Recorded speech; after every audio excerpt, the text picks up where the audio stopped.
Buonasera, signore e signori, benvenuti a Italia. That's as far as I'll go with my Italian.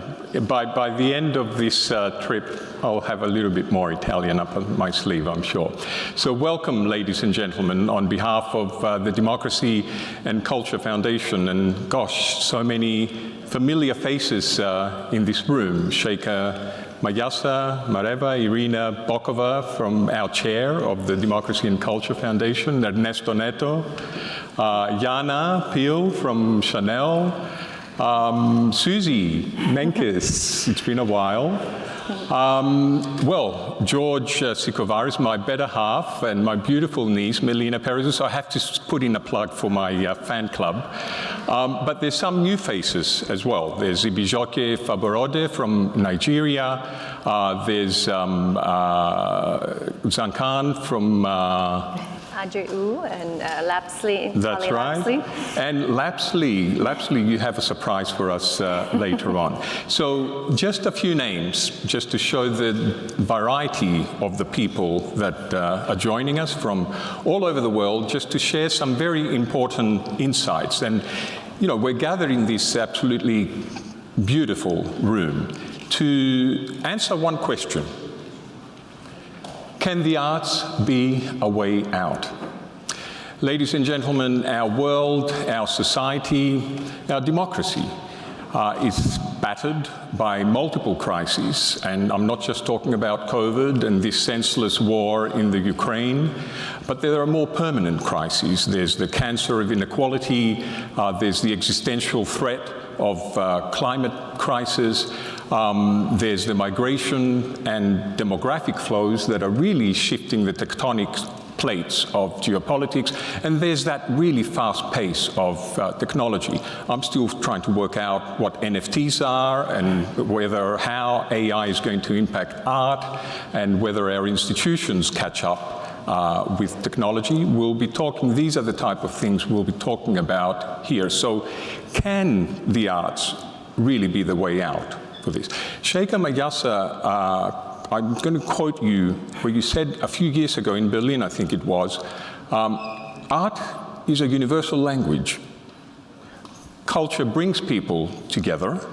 It makes us think in a very different way. It moves us. It makes us more creative. And, you know, it gives us more freedom in our thinking. And maybe it encourages us to think of alternative solutions to the problems that our world is facing. So can the arts save the world? I believe that yes, maybe it can. These are the themes that we are talking about over these 3 days. They're very close to the Foundation's heart, the interplay of society and the arts. The nexus of culture and democracy is what we're all about. And Kim Conniff-Tabor, our talented, I should say multi-talented editorial director, who has served both culture and democracy, has weaved a fantastic program along in consultation with our journalists from the New York Times. Matt Anderson is here, the European culture editor, Farah Nageri, Rosalind Sulkus, our culture writers, Scott Rayburn, he's a writer for the New York Times, but also for the art newspaper. Yorgos Archimandritis, author and TV and radio host, and Yelena Turkuya from Qatar Museums. So tell us, Kim, a little bit about what we're going to hear these 2 days. Okay, so I'll tell you a little bit about the program, but before I do that, I really wanted to thank Achilles and also the entire Democracy and Culture Foundation team for making this possible. So happy to see you all here and happy to see this finally coming together after a lot of hard work.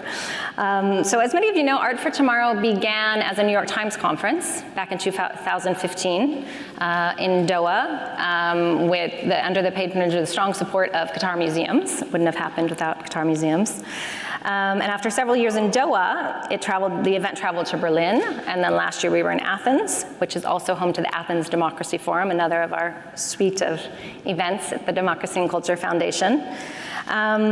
And so, as Achilles, who was the head of conferences at the New York Times, saw these conferences come to fruition year after year, he was very gratified, but he also started to get a little bit, I would say, frustrated. I don't want to speak for you, but a little frustrated because so many amazing ideas came out of these events, but there was really no mechanism for following them through, for following up on a conversation or a project or something that was catalyzed at these events. So that was the vision behind the Democracy and Culture Foundation and why the foundation was created several years ago.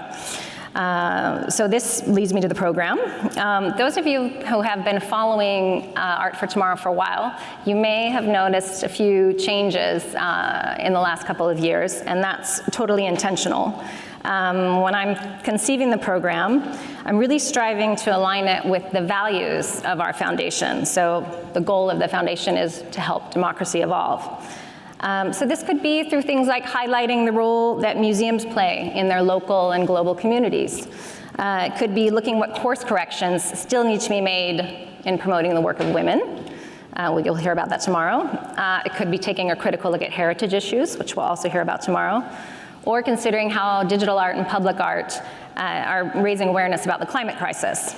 Or, as we'll see later tonight, it could be showing how public and private sectors can work together to further the impact of the arts. Well, talking about these sectors, there's some more people I'd like to thank, apart from our speakers and our audience, all of you, of course, coming from all over the world, our sponsors. And I'll have to start with Her Excellency Sheikh Al Magassa bin Hamad bin Khalifa Al Thani. You always smile when I do that, but I have to say it once, and it's out of the way. It's been many years. Qatar Museums and the chairperson of Qatar Museums have really been a driving force for this conference. Our founding supporter, Qatar Museums, undeniably an innovator in the art space, so we're very happy to be continuing this journey with you here in Italy.